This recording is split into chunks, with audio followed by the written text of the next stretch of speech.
Mon navire est fin prêt pour le voyage qui mène à Lémurie. Il est magnifique, avec ses deux mâts qui semblent pouvoir toucher le ciel. Content d'avoir fini, car ces derniers temps, je n'ai pas beaucoup dormi. Ce matin, j'ai vu un signe, après la pluie, un immense arc-en-ciel. J'ai réussi à trouver mon équipage pour ce grand voyage lémurien. Pas facile de convaincre quand il s'agit d'une traversée d'une durée inconnue. J'ai montré les photos de Lémurie, et cela en a convaincu certains, mais les autres ont préféré rester au port en disant « trop de mer tue ». La nuit tombe et mon cœur se serre. Nous partons demain matin. Tout est prêt, vivres, voile, boussole et carburant. Mon équipage, c'est un peu comme moi-même, j'en prendrai soin. Je m'endors en pensant au cap à prendre pour profiter des meilleurs courants. Mon navire a quitté la côte aux aurores, sous un léger vent d'est. Il y avait pas mal de monde sur le quai pour assister au départ. Il faut dire que ce n'est pas tous les jours que l'on voit des marins partir pour nulle part.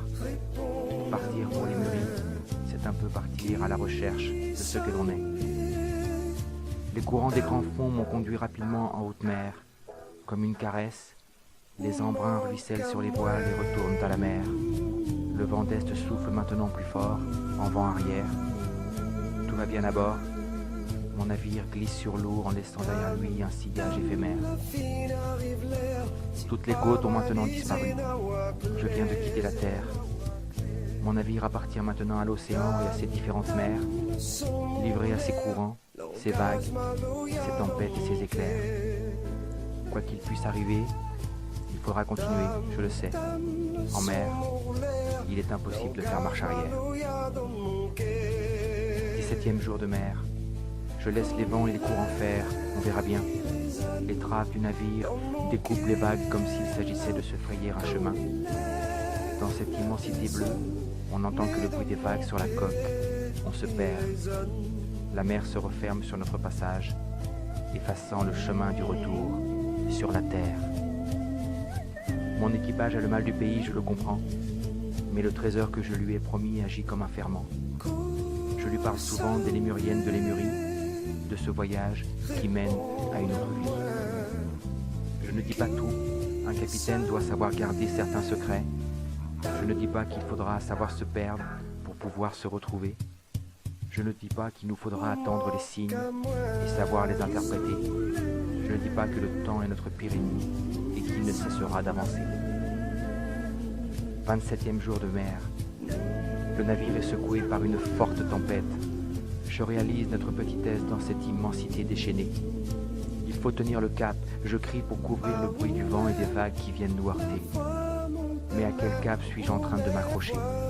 Quelles idées ai-je eues en tête? L'équipage me regarde et semble murmurer « Sais-tu ce que tu fais ?» Je réponds « Oui, je sais où je vais. » Je réponds « Avez-vous une autre idée ?» Je réponds « Aucune terre en vue. Où voulez-vous accoster ?» Je les ai convaincus de continuer droit devant, car faire demi-tour, ce serait tourner le dos à la tempête, et tourner le dos à des vagues de plus de 5 mètres, ce serait les attirer vers nous comme des aimants. Alors droit devant, tout n'est pas encore fini, je les emmènerai à destination, je leur ai promis. Même sous la tempête, tous les rêves sont permis, et de nos rêves surgiront les terres de Lémurie. Et Lémurie a surgi, sous la tempête, en pleine nuit. « Terre, terre !» a crié mon second sous la pluie. Mon cœur s'est serré, c'était elle sans aucun doute. Je me suis entendu crier « En avant toute !» J'ai approché le navire au plus proche de la côte. J'ai entendu les rochers qui cognaient sur la coque, mon équipage hurlait, paniqué. Sous la pluie, la révolte. Le navire s'échouait, doucement freiné par un lit de sable. Aucun choc. Et puis plus rien. Je ne me souviens que du matin suivant. Je fus réveillé par les rayons du soleil levant. Le bateau était échoué sur la plage est de Lémurie.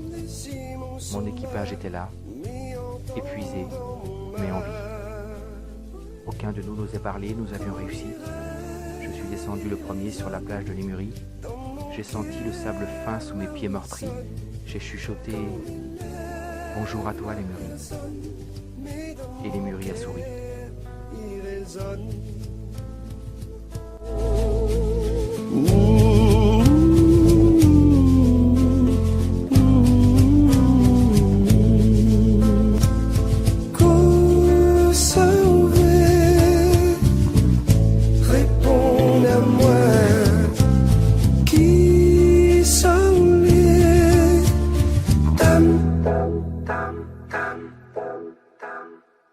Ou manque à moi.